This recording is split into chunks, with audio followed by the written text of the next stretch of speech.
Hello दोस्तों, मैं अरविंद कुमार स्वागत करता हूं आपका फिल्टर नर्सिंग कैरियर पॉइंट की ऑनलाइन क्लासेस के अंदर।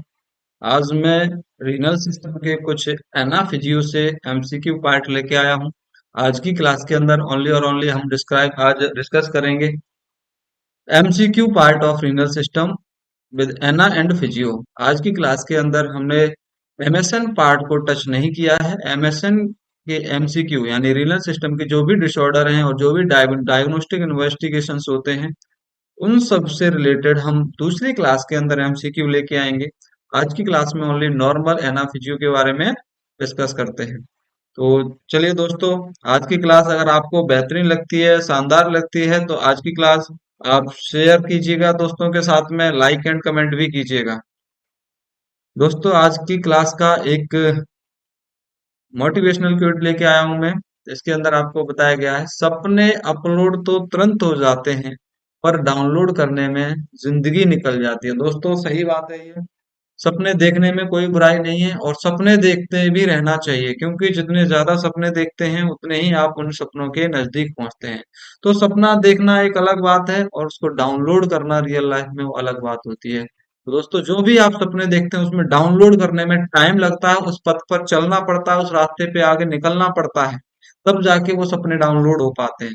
तो अगर आप चाहते हैं आपके सपने भी डाउनलोड हो जाए, तो आप रास्ते पर निकल के मेहनत कीजिएगा, उनकी तरफ आगे बढ़िएगा। क्योंकि अगर ऐसे लोग जो उस सपनों को देखते रहते हैं, उस पर कोई काम नहीं कर रहे हैं, तो उनके सपने डाउनलोड ही नहीं हो पाते हैं। तो ध्यान रखिएगा, इस मोटिवेशनल क्विट के साथ में हम आज की क्लास का पहला एमसीक्यू आपसे डिस्कस कर रहे हैं। तो पहला एमसीक्यू है आज की क्लास का, जो कि आपके सामने प्रेजेंट है। एमसीक्यू बोल रहा है, what is the average size of human kidney. तो दोस्तों, ध्यान रखना है, size of kidney, size of kidney कितना होता है। तो हम इसके अंदर बात करेंगे इसके लेंथ की, इसकी लंबाई कितनी होती है, इसकी विड्थ कितनी होती है, और इसकी मोटाई कितनी होती है, यानी कि इसकी थिकनेस कितनी है। तो हम तीनों चीज के बारे में डिस्क्राइब करेंगे यहाँ पे। समथिंग इसकी किडनी की जो लेंथ होती है वो 12 सेंटीमीटर लंबाई होती है दोस्तों।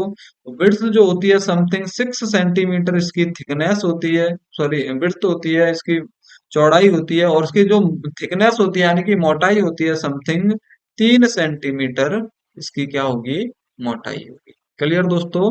तो हम इसको याद कर सकते हैं, लंबाई 12 सेंटीमीटर हो गई इसकी, चौड़ाई कितनी हो गई इसकी, 6 सेंटीमीटर हो गई इसकी, थिकनेस कितनी हो गई, 3 सेंटीमीटर हो गई।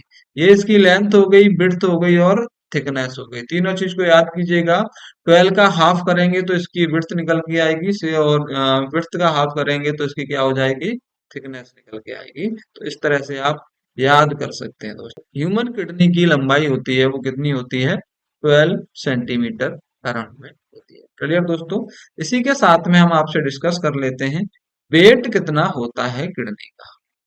तो मैं ज्यादा इसके डिटेल में नहीं जाऊंगा, एवरेज वेट मैं बता दे रहा हूं। Average weight, average weight of kidney जो होता है, जो आपको एग्जाम में भी देखने को मिलेगा, वो होता है समथिंग 150 ग्राम की क्या होती है, किडनी होती है। मात्र 150 ग्राम की किडनी होती है। क्लियर दोस्तों? आई होप कि आपको ये क्वेश्चन क्लियर हुआ।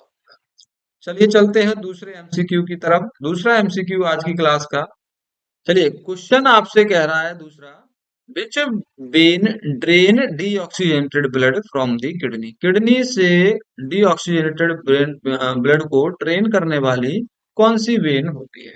तो दोस्तों, सीधे आपको आंसर करना है कि किडनी से जो वेन ड्रेन करती है, यानी कि जो वेन ड्रेन करेगी, वो वेन कौन सी कहलाएगी। ये है वेन जो कहलाती है रीनल वेन। कौन सी दोस्तों, रीनल वेन। ये यहाँ से ब्लड को कलेक्ट करके लाएगी रीनल सिस्टम से, और कहाँ पे जाके छोड़ देगी ये छोड़ देती है आपके इन्फीरियर वेना केवा के अंदर, इन्फीरियर वेना केवा में। जो कि इन्फीरियर वेना केवा डायरेक्ट आपके किधर जाता है, हार्ट में जाके आपके सर्कुलेशन में ब्लड को मिक्स कर देता है। रीनल वेन है जो किस किस में जाके मिक्स हो जाती है, इन्फीरियर वेना केवा में जाके मिक्स हो जाती है। क्लियर दोस्तों? सुपीरियर वेना केवा, ये मैंने अभी डायग्राम बनाया है, जो अपर आपका बॉडी पार्ट है, वहां से ब्लड को ड्रेन करके लेके आती है और कहाँ छोड़ती है, हार्ट के अंदर। इन्फीरियर वेना क्या हुआ, लोअर बॉडी पार्ट से ब्लड को ड्रेन करके ले जाएगी, कहाँ छोड़ देगी, हार्ट के अंदर। पोर्टल वेन जो होती है, कहाँ कहाँ से ब्लड को ड्रेन करके लेके आती है, तो पोर्टल ब्रेन एंटर होती है कहाँ पर, तो दोस्तों ध्यान रखना है, लिवर के अंदर, इनटू लिवर। पोर्टल वेन जो होती है वो लिवर के अंदर एंटर होती है। ब्लड कहाँ कहाँ से ड्रेन करती है, ड्रेन कहाँ कहाँ से करेगी, ड्रेन फ्रॉम, ड्रेन फ्रॉम, तो ये ड्रेन करती है कहाँ से, lower part of oesophagus. Oesophagus का नीचे वाला पार्ट, ईसोफेगस का नीचे वाला टू थर्ड पार्ट जो, वन थर्ड पार्ट जो होता है, उससे ये ड्रेन करेगी। और सबसे ऊपर जो ईसोफेगस का पार्ट है वो अजाइगस वेन के द्वारा ड्रेन हो जाता है ना। नीचे वाला जो ईसोफेगस रहता है उसी का ड्रेन लेके आती है ये, कौन सी वाले, इन्फीरियर सॉरी, पोर्टल वेन के अंदर वो मिक्स होता है। क्लियर दोस्तों। प्लस आपका स्टोमक, आपका इसी के साथ में स्मॉल इंटेस्टाइन, साथ में लार्ज इंटेस्टाइन, और साथ में गॉल ब्लैडर,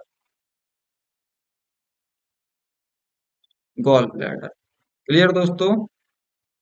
इन सब के सबसे ब्लड को लेके आएगी, कलेक्ट करके लाएगी, और कहां पर छोड़ देगी, वो पोर्टल वेन के अंदर छोड़ देती है। तो पोर्टल वेन अलग है, पोर्टल वेन जो किधर जा रही है, लिवर के पास जा रही है। लेकिन इसका आंसर क्या था, किडनी से कौन सी वेन लेके आती है, तो वो कौन सी है, रीनल वेन। क्लियर दोस्तों। चलिए, आई होप सो आपको ये समझ आया। नेक्स्ट क्वेश्चन है, the renal artery branch directly from, renal artery किसकी ब्रांच होती है, रीनल आर्टरी किसकी ब्रांच होती है। तो दोस्तों ध्यान रखना, रीनल आर्टरी किसकी ब्रांच होती है। तो मैं एक डायग्राम बनाने की कोशिश कर रहा हूं फिर से। ये है आउटा, क्या है, आउटा। तो आउटा से सप्लाई होती है डायरेक्ट रीनल आर्टरी में, किसमें, रीनल आर्टरी में। तो ये रीनल आर्टरी का मैंने डायग्राम बनाया है।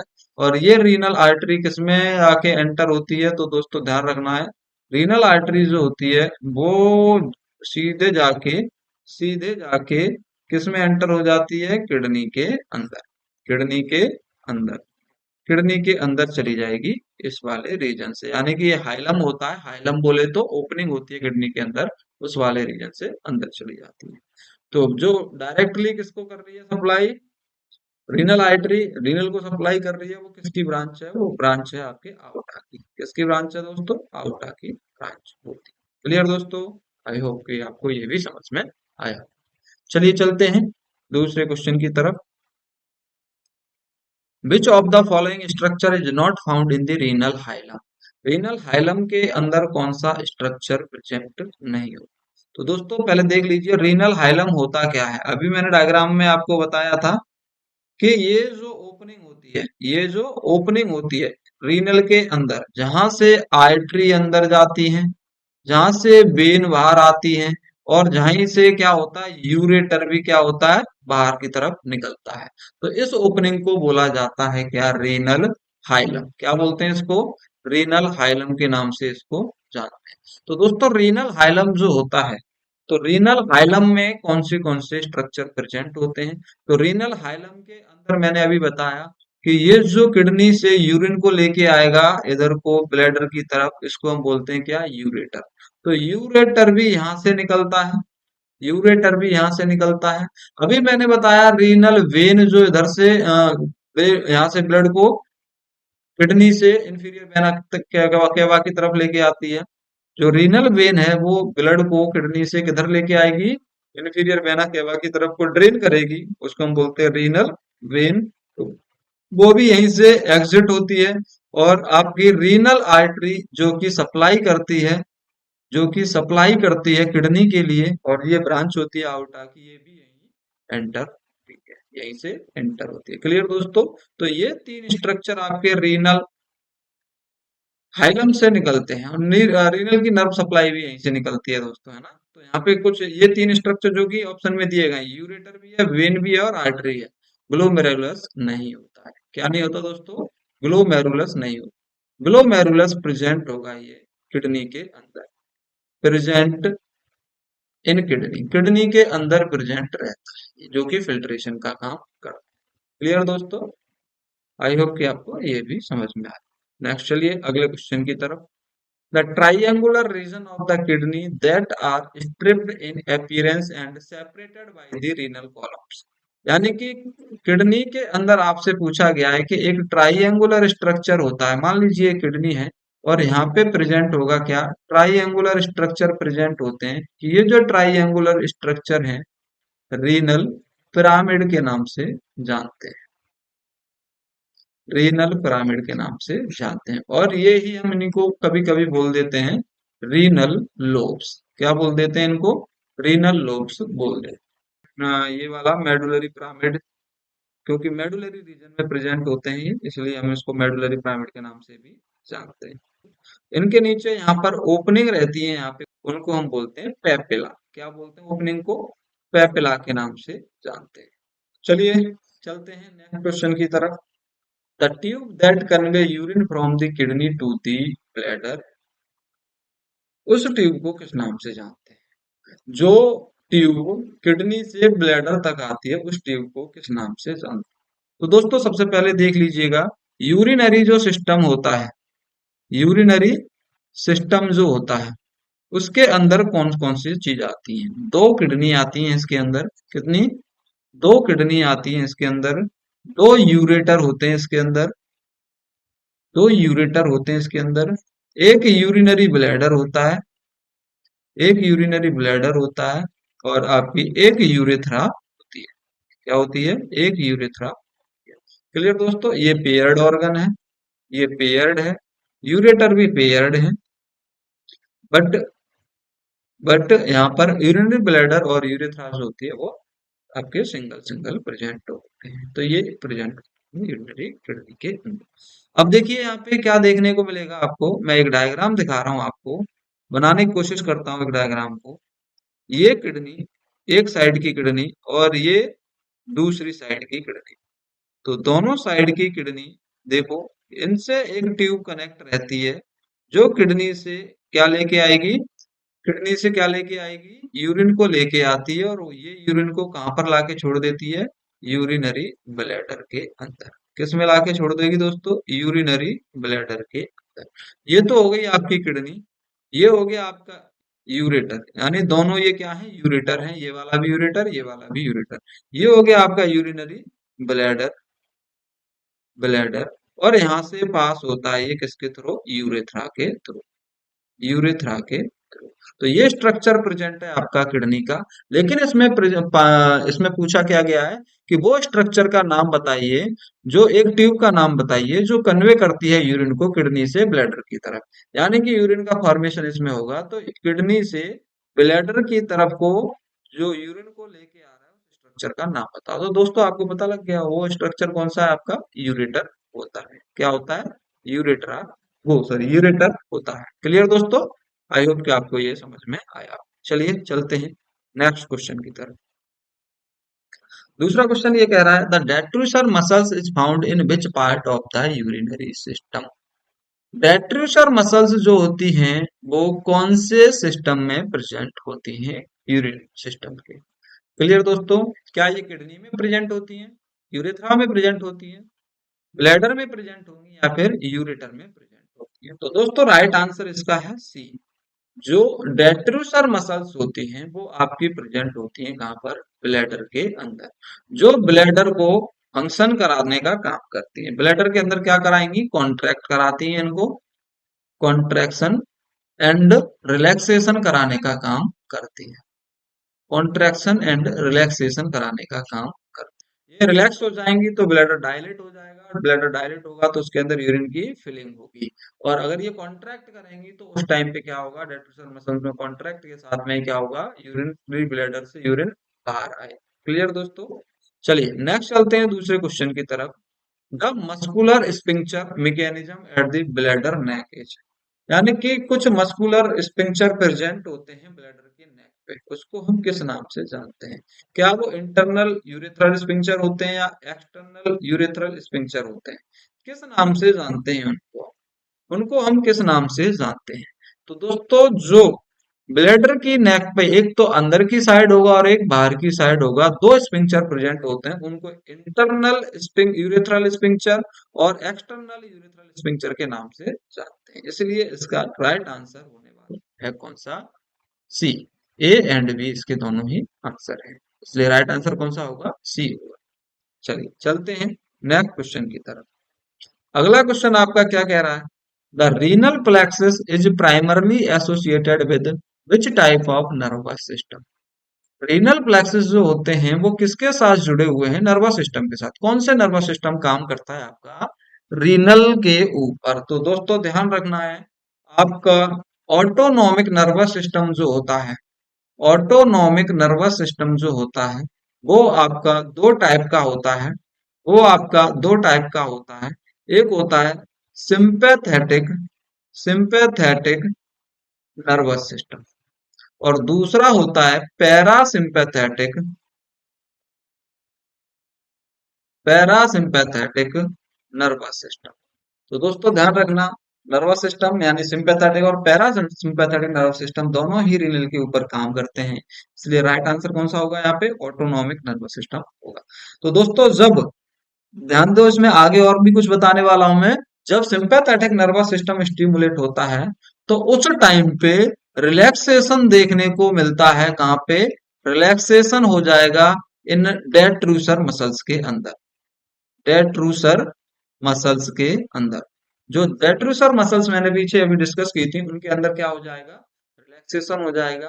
प्लस इंटरनल स्पिंक्चर जो होता है, internal internal sphincter of bladder, bladder का जो अंदर वाला अंदर वाला स्पिंक्टर है वो कैसा हो जाता है? वो क्लोज हो जाता है। कैसा हो जाता है? क्लोज हो जाता है। तो स्पिंक्टर क्लोज हो जाता है और दूसरा डेट्रूसर मसल्स में क्या हो जाता है? रिलैक्सेशन हो जाता है, जिसकी वजह से जिसकी वजह से क्या होता है? यूरिनरी, उसके अंदर क्या हो जाएगा? यूरिनरी रिटेंशन हो जाता है या यूरिन होल्ड हो जाती है, यूरिन रिटेंशन हो जाता है, या फिर हम बोल सकते हैं यूरिन का फिल हो जाती है किसके अंदर? ब्लैडर के अंदर। यानी कि आपको उस टाइम पे अर्ज नहीं आएगी यूरिन की, जिस टाइम पे सिंपैथेटिक नर्वस सिस्टम स्टिमुलेट होगा उस टाइम पे। क्लियर दोस्तों? और दूसरा हम देख रहे हैं पैरासिम्पैथेटिक का काम क्या होता है यूरिन पे। जब person parasympathetic nervous system stimulate होता है उस कंडीशन में क्या होगा? कॉन्ट्रैक्शन होता है दोस्तों। क्या होगा? कॉन्ट्रैक्शन होगा। कौन सी वाली मसल्स के अंदर? डेट्रूसर मसल्स के अंदर, डेट्रूसर मसल्स के अंदर, डेट्रूसर मसल्स के अंदर कॉन्ट्रैक्शन होगा और साथ में जो इंटरनल स्पिंक्चर है ब्लैडर का, ब्लैडर का जो इंटरनल स्पिंक्चर है वो कैसा हो जाएगा? वो ओपन हो जाता है, जिसकी वजह से यूरिन पास आउट होने लगती है। यूरिन क्या होगी? पास आउट हो जाएगी। तो दोस्तों ध्यान रखना है, सिंपैथेटिक जब नर्वस सिस्टम स्टिमुलेट होता है उस कंडीशन में यूरिन का रिटेंशन हो जाता है, यूरिन बाहर नहीं जाती है। और जब पैरासिम्पैथेटिक नर्वस सिस्टम स्टिमुलेट होता है उस कंडीशन में क्या होता है? यूरिन का फ्लो बढ़ता है। किसके कारण बढ़ता है? वो मैंने कारण आपको बता दिया। सिंपैथेटिक नर्वस सिस्टम के अंदर रिलैक्स हो जाती है डेट्रूसर मसल्स ब्लैडर की, और पैरासिम्पैथेटिक में कॉन्ट्रैक्शन होने लगता है डेट्रूसर मसल्स के अंदर, जिसकी वजह से यूरिन बाहर जाने लगती है। नेक्स्ट क्वेश्चन आज की क्लास का, the main function of the PCT, proximal convoluted tubule, PCT, यानी कि मेन फंक्शन पूछा गया है किसका? पीसीटी का। तो दोस्तों पीसीटी का मेन फंक्शन क्या होता है? फिल्ट्रेशन करना, सीक्रेशन करना या फिर रीएब्जॉर्प्शन करना। दोस्तों फिल्ट्रेशन का काम होता है आपका किसका? ग्लोमेरुलस का। सीक्रेशन का काम होता है आपका वैसा रेक्टा का। रीअब्जॉर्प्शन का काम किसका है? ये काम है आपका पीसीटी पे। पीसीटी जो होती है वो 100% रीअब्जॉर्प्शन कर लेती है किस किसका? ये भी क्वेश्चन आया हुआ है कि 100% रीअब्जॉर्प्शन हो जाता है पीसीटी पार्ट पे किसका? अमाइनो एसिड का प्लस ग्लूकोज का। अमाइनो एसिड एंड ग्लूकोज का 100% क्या हो जाता है यहाँ पे? रीअब्जॉर्प्शन हो जाता है। क्लियर दोस्तों? 100% क्या हो जाता है? रीअब्जॉर्प्शन हो जाता है। चलिए चलते हैं नेक्स्ट क्वेश्चन की तरफ। तो आज की क्लास का नेक्स्ट क्वेश्चन है, what cell type lines the majority of the bladder and allow for stretch and distension। चलिए कौन सी सेल्स प्रेजेंट है यूरिनरी ब्लैडर पे जो क्या कर रही है, जो स्ट्रेचिंग का काम कर रही है और डिस्टेंशन करा रही है ब्लैडर के अंदर। तो दोस्तों बहुत बार क्वेश्चन आया हुआ है, इसको आप सीधे सीधे आंसर दे दीजिए। ट्रांजिशनल एपिथेलियम होती है जो मल्टीपल लेयर बनी होती है ब्लैडर के ऊपर, जैसे ही यूरिन फिल होती है तो इसके अंदर क्या हो जाता है, स्ट्रेचिंग होने लगती है, और स्ट्रेचिंग होने के कारण यूरिन क्या हो जाती है, फिल होने लगती है ना, फिल हो जाती है किसके अंदर, ब्लैडर के अंदर। तो दोस्तों ध्यान रखना है ट्रांजिशनल एपिथेलियम, बहुत बार क्वेश्चन आया हुआ है ये भी। ट्रांजिशनल एपिथेलियम जो है यूरिनरी ब्लैडर के ऊपर प्रेजेंट रहती है। होप सो आपको ये समझ में आया हो। मैं सारे के सारे ऑप्शन नहीं डिस्क्राइब कर रहा हूँ क्योंकि यहाँ पे मैं मल्टीपल क्वेश्चन लेके आया हूँ, बहुत सारे क्वेश्चन लेके आया हूँ। सारे ऑप्शन में पढ़ूंगा तो दो चार क्वेश्चन ही आपको सॉल्व कर पाऊंगा यहाँ पे। और मेरा आज की क्लास का मोटिव है कि मैं ज्यादा से ज्यादा रीनल सिस्टम के आपके क्वेश्चन डिलीवर करता हूँ, इसलिए मैं जल्दी से आपको डिस्क्राइब कर। तो रीनल पेपिला ड्रेन इन, तो दोस्तों रीनल पेपिला होते हैं वो किसके अंदर ड्रेन करते हैं, क्या माइनर कैलिक्स के अंदर ड्रेन करते हैं, मेजर कैलिक्स के अंदर ड्रेन करते हैं, या फिर पेल्विस के अंदर ड्रेन करते हैं, या यूरेटर के अंदर ड्रेन करते हैं। तो दोस्तों फिर से मैं किडनी का डायग्राम बनाऊंगा यहाँ पे। किडनी का डायग्राम सिंपल सा डायग्राम बना रहा हूं। तो आपको प्रेजेंट मैंने अभी बताया था कि कुछ जो मेडुलरी पार्ट होता है वहां पे क्या प्रेजेंट है आपके, हाँ ये प्रेजेंट होते हैं आपके रीनल के पिरामिड। क्या होने ये पिरामिड होते हैं, जो नंबर में कितने होते हैं, 7 से लेकर 18 तक नंबर प्रेजेंट हो सकते हैं इनको। कभी कभी हम इनको लोब के नाम से भी जानते हैं, लोब के नाम से भी जानते हैं। क्लियर दोस्तों, तो ये है रीनल पिरामिड। क्या है ये, रीनल पिरामिड। इन रीनल पिरामिड के ऊपर एक ओपनिंग प्रेजेंट रहती है। रीनल पिरामिड के ऊपर क्या रहती है, ओपनिंग। यहाँ पे इनके जो ट्रायंगुलर रीजन होता है यहाँ पे क्या प्रेजेंट होगी, एक सभी के पास में एक ओपनिंग प्रेजेंट रहती है, जो कि ये ओपनिंग के थ्रू यानी कि यूरिन का फॉर्मेशन होगा जी ग्लोमेरुलस में, तो उसके बाद में वो यूरिन कहाँ आएगी, कॉर्टेक्स इसमें आ जाएगी पिरामिड के अंदर, और पिरामिड से वो यूरिन कहाँ होगी, पेपिला में ड्रेन होगी। कहाँ पे, पेपिला के अंदर। तो पेपिला में जैसे यूरिन आ जाती है उसके बाद में ये पेपिला से कलेक्ट करने का काम करते हैं कौन, पेपिला से कनेक्ट करने का काम करते हैं कौन, माइनर कैलिक्स। कौन, माइनर कैलिक्स। ये क्या है, माइनर कैलिक्स बोलते हैं, माइनर कैलिक्स के नाम से जानते हैं। तो दोस्तों माइनर कैलिक्स के बाद में इस यूरिन को कलेक्ट करने का काम करते हैं कौन, मेजर कैलिक्स। ये क्या है, मेजर कैलिक्स। माइनर कैलिक्स से यूरिन को कलेक्ट करेंगे कौन, major calyx. Major calyx, major calyx के बाद में ये यूरिन कहां पर आती है, ये आ जाती है रीनल पेल्विस के अंदर। रीनल पेल्विक के अंदर, रीनल पेल्विस से ये यूरिन कहां पर आएगी, रीनल पेल्विस से ये आती है आपके यूरेटर में। किसके अंदर आ जाती है, यूरेटर में आ जाती है। यूरेटर के बाद ये यूरिन आ जाती है आपके यूरिनरी ब्लैडर में, यूरिनरी ब्लैडर में, और ब्लैडर के बाद में ये आ जाती है यूरेथ्रा में, और यूरेथ्रा द्वारा ये क्या कर दी जाती है, बाहर निकाल दी जाती है। तो इस तरह से दोस्तों ध्यान रखना है आपको, जो यूरिन है, यूरिन कहाँ पर प्रेजेंट है, ये जो मैंने यहाँ पे जो ओपनिंग बनाई थी इनको बोलते हैं हम क्या, पेपिला। क्या बोलते हैं इनको, रीनल पेपिला। यही रीनल पेपिला, तो इन्हीं की बात की गई है। रीनल पेपिला किसके अंदर ड्रेन करते हैं, तो दोस्तों सबसे पहले जो स्ट्रक्चर था वो किसका था, माइनर कैलिक्स का था। किसका था, माइनर कैलिक्स का। तो माइनर कैलिक्स क्या करेंगे, कलेक्ट करेंगे यूरिन को कहाँ से, पेपिला से। माइनर कैलिक्स से रिसीव करेगा कौन, मेजर कैलिक्स, और मेजर कैलिक्स के बाद में ये यूरिन कहाँ पर आ जाएगी, रीनल पेल्विस के अंदर, और रीनल पेल्विस से यूरेटर के अंदर, यूरेटर से आएगी आपके ब्लैडर के अंदर। किसके अंदर, ब्लैडर के अंदर, और ब्लैडर से ये आ जाएगी यूरेथ्रा के अंदर। क्लियर दोस्तों, इस तरह से यूरिन पास आउट हो जाती है। आई होप कि आपको समझ में आया होगा। चलते हैं दूसरे क्वेश्चन की तरफ। Which cells type is responsible for producing erythropoietin in kid. तो दोस्तों आपको पता है, क्वेश्चन तो आपको पता है कि एरिथ्रोपोइटिन जो हार्मोन होता है, एरिथ्रोपोइटिन हार्मोन कहाँ से सीक्रेट होता है, सीक्रेट तो कहाँ से होता है, किडनी से। कहाँ से सीक्रेट होगा, किडनी से सीक्रेट होता है, ये तो सबको पता है। कौन सी सेल से सीक्रेट होता है, किडनी के अंदर बहुत सारी सेल्स होती हैं, जैसे कि पीसीटी सेल्स होती हैं, प्रॉक्सिमल प्रॉक्सिमल ट्यूबुलर सेल्स हो गई, आपकी जेजी सेल्स हो गई, इनको बोलते हैं J G cell. JG cell, juxtaglomerular cell, interstitial fibroblast cell हो गई, या पोडोसाइट्स हो गए। इन सभी से क्या हो रहा है, यहाँ पे कुछ ना कुछ काम कर रही होंगी। लेकिन अपना यहाँ पे क्वेश्चन है कि एरिथ्रोपोइटिन हार्मोन जो होता है वो कहाँ से सीक्रेट होता है, तो वो दोस्तों सीक्रेट होता है जेजी सेल से, जस्ट्रा ग्लोमेरुलर सेल से। तो एक और डायग्राम में आपको बताना चाहूंगा कि रीनल को जो ग्लोमेरुलस के अंदर जो ब्लड आता है वो किसके द्वारा आएगा, उसके बाद में ये ग्लोमेरुलस प्रेजेंट होगा, क्या होगा, उसके बाद में ये कुछ और आर्टरी प्रेजेंट होगी।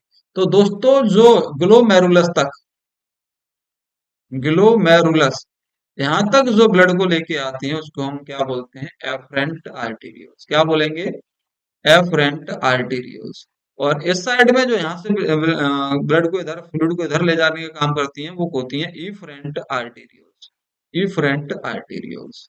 तो यहाँ से इधर की तरफ ब्लड आता है, यहाँ से फिर ब्लड ये इधर फिल्टर होगा इसमें आके, फिर जो रिमेनिंग पार्ट बचेगा ब्लड का वो किधर चला जाएगा, आगे की तरफ चला। यहाँ पर जो ग्लोमेरुलर फिल्ट्रेशन होता है वहां पे ही नीचे एक बेसमेंट मेम्ब्रेन लगी होती है, इसी के अंदर कुछ ओपनिंग प्रेजेंट होती है इसी बेसमेंट मेम्ब्रेन में। इसी ओपनिंग को हम बोलते हैं पोडोसाइट्स। इन ओपनिंग को किस नाम से जाना जाता है, पोडोसाइट के नाम से जाना जाता है। इसके बाद यहाँ प्रेजेंट होगा क्या, इसके बाद प्रेजेंट होता है बोमेन्स कैप्सूल। क्या प्रेजेंट होता है दोस्तों, बोमेन्स कैप्सूल प्रेजेंट। ये जो बोमेन्स कैप्सूल है इसी पे पहला पार्ट जो होता है ब्रश बॉर्डर लगे होते हैं, इसी पीसीटी पार्ट को। पीसीटी पार्ट के बाद में आपका जो पार्ट आता है लूप ऑफ हेनले। कौन सा पार्ट आएगा दोस्तों, लूप ऑफ हेनले पार्ट आ जाता है। तो लूप ऑफ हेनले जो पार्ट है उसके बाद में ये दोनों पार्ट देखे होंगे आपने, डिसेंडिंग लूप ऑफ हेनले, फिर उसके बाद ऊपर की तरफ जाता है तो ascending loop of Henle. Ascending loop of Henle के बाद में नेक्स्ट जो पार्ट आता है वो पार्ट आता है आपका किसका, डीसीटी का, डिस्टल कन्वोल्यूटेड टिप। ये कौन सा पार्ट आ गया, डीसीटी, डीसीटी। उसके बाद में डीसीटी के पार्ट में जो पार्ट आने वाला है किडनी का वो कौन सा पार्ट कहलाएगा, वो कहलाता है आपका कलेक्टिंग डक्ट। क्या, कलेक्टिंग डक्ट। और ये ही कलेक्टिंग डक्ट कहाँ पे जाके ओपन हो जाती है, ये कलेक्टिंग डक्ट ड्रेन करती है किसके अंदर, अच्छा यूरिन देखो यहाँ से फ्लूइड बनता हुआ जाता है और कलेक्टिंग डक्ट में ओपन हो जाता है। और कलेक्टिंग डक्ट आपकी ओपन हो जाती है बैलिनी के अंदर, और ये बैनिली आपके रीनल पेपिला में ओपन होती है। रीनल पेपिला से जो मैंने आगे की मैकेनिज्म बताई थी उसी तरह से आगे चलती रहती है। तो ये कुछ पार्ट मैंने बताया है, लेकिन इसको मैंने बनाया क्यों है, तो दोस्तों याद रखना है जक्स्टा ग्लोमेरुलर सेल्स जो होती हैं, जक्स्टा ग्लोमेरुलर सेल्स यहाँ प्रेजेंट होती हैं। ये वाला अलग से कलर चेंज करके मैं बना रहा हूँ। जस्टा ग्लोमेरुलर सेल कहाँ प्रेजेंट होंगी, आपका जो पार्ट होता है एफरेंट आर्टेरियोल्स का, उस पे कुछ सेल्स प्रेजेंट होती हैं, उसी को हम बोलते हैं जे जी सेल्स। किस नाम से जानते हैं, जे जी सेल्स के नाम से जानते हैं, जस्टा ग्लोमेरुलर सेल के नाम से जानते हैं। ये O2 लवर होती है, ऑक्सीजन की प्रेजेंस अगर इनको अच्छे से नहीं मिली, ऑक्सीजन नहीं आई ब्लड के अंदर, तो ये क्या कराती है, एरिथ्रोपोइटिन हार्मोन को सीक्रेट कराती है, और साथ में जेजी सेल्स की आपकी रेनिन को भी सीक्रेट कराने का काम करती है। क्लियर दोस्तों, आई होप कि आपको समझ में आया। चलिए चलते हैं दूसरे क्वेश्चन की तरफ। Where is the macula densa located and what is the primary function. Macula densa कहाँ प्रेजेंट होता है और उसका प्राइमरी फंक्शन क्या है। दोस्तों फिर से मैं वही एक अभी जो डायग्राम बनाया था वो सेम डायग्राम आपको बनाने की कोशिश कर रहा हूँ। ये है आपका एफरेंट आर्टेरियोल्स, ये है आपका इफरेंट आर्टेरियोल्स। क्या है, इफरेंट आर्टेरियोल्स, ये एफरेंट, एफरेंट आर्टेरियोल्स, और ये है आपका इफरेंट आर्टेरियोल्स।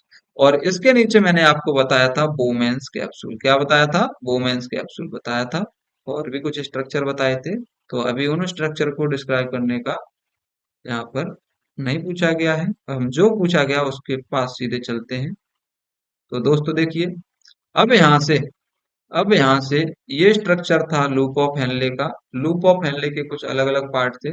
उसके बाद में स्ट्रक्चर था डीसीटी का, किसका, डीसीटी का स्ट्रक्चर था। और डीसीटी के बाद में एक स्ट्रक्चर था किसका, कलेक्टिंग डक्ट। किसका, कलेक्टिंग डक्ट का। तो ये आपकी थी कलेक्टिंग डक्ट।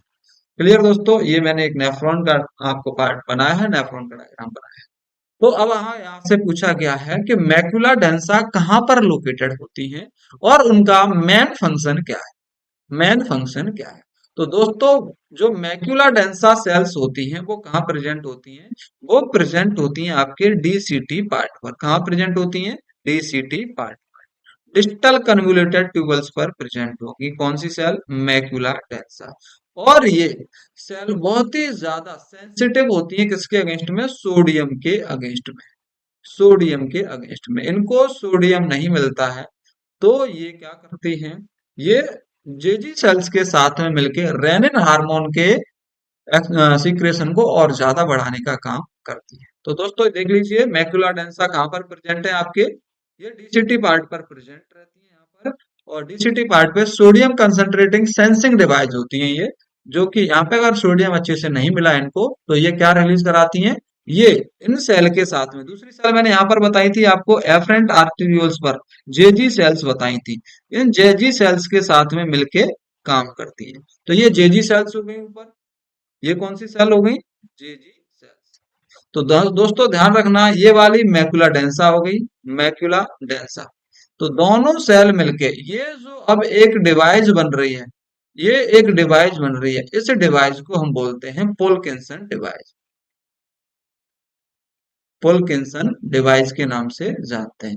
पुलकिंसन डिवाइस कौन बना रहा है? वो बना रहा है आपका जेजी सेल और मैकुला डेंसा मिलके बना रहा है, जो दोनों ही क्या कर रही हैं? रेनिन के सीक्रेशन को बढ़ाने का काम करती है। क्लियर दोस्तों? आई होप कि आपको ये समझ में आया। चलते हैं नेक्स्ट क्वेश्चन की तरफ। आज की क्लास का नेक्स्ट क्वेश्चन है, what is the function of podocytes in the glomerulus? Glomerulus के अंदर पोडोसाइट का फंक्शन क्या होता है? तो दोस्तों पोडोसाइट्स मैंने बताया था आपको, बेसमेंट मेम्ब्रेन होती है, वहीं पे कुछ ओपनिंग प्रेजेंट होती हैं, उसी को हम क्या बोल रहे हैं? पोडोसाइट के नाम से जानते हैं। तो पोडोसाइट्स क्या काम करती है? प्लाज्मा को फिल्ट्रेशन करने का काम करती है। पोडोसाइट्स का मेन काम क्या है? प्लाज्मा को फिल्टर कराने का काम होता है। मतलब मेन काम फिल्ट्रेशन है। अब चाहे प्लाज्मा हो या कुछ और चीज हो, उसको क्या कराएंगे? फिल्टर कराएंगे। क्या कराएंगे? फिल्टर कराने का काम करते। नेक्स्ट क्वेश्चन की तरफ, विच सेल सीक्रेट रेनिन इन दी किडनी? फिर से क्वेश्चन आ गया अभी जो पीछे निकल के गया है, उसी के हिसाब से हम बताएंगे कौन सी सेल्स किडनी के अंदर रेनिन का सीक्रेशन करने में हेल्प करती हैं। तो अभी मैंने डायग्राम बताया था आपको, डायग्राम के अंदर कौन सी सेल बताई थी? जीजी सेल्स बताई थी। पीछे वाला डायग्राम देखेंगे आप, निकल के आ जाएगा।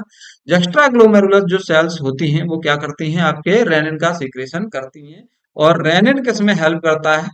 हाँ, ये एक्टिव होता है रास पाथवे, उस टाइम पे ज्यादा सीक्रेशन करता है। रास पाथवे, हम इसकी भी क्लास बनाएंगे, रास पाथवे के कुछ क्वेश्चंस लेके आएंगे आपको नेक्स्ट क्लास के अंदर, उसमें ये हेल्प करती है। रास पाथवे आपका ब्लड प्रेशर को बढ़ाने में हेल्प करता है। किसी पर्सन का बीपी लो है, उस कंडीशन में रास पाथवे एक्टिव होता है। क्लियर दोस्तों? आज की क्लास में इतने सारे क्वेश्चंस हैं और यही आज के क्वेश्चंस हैं। तो अगर आज की क्लास आपको बहुत ही ज्यादा अच्छी लगी है तो इस क्लास को सभी दोस्तों के साथ में शेयर कीजिएगा, कमेंट्स कीजिएगा, लाइक एंड सब्सक्राइब भी कीजिएगा। थैंक यू दोस्तों। जब मिलते हैं आपको नेक्स्ट क्लास के अंदर। Thank you.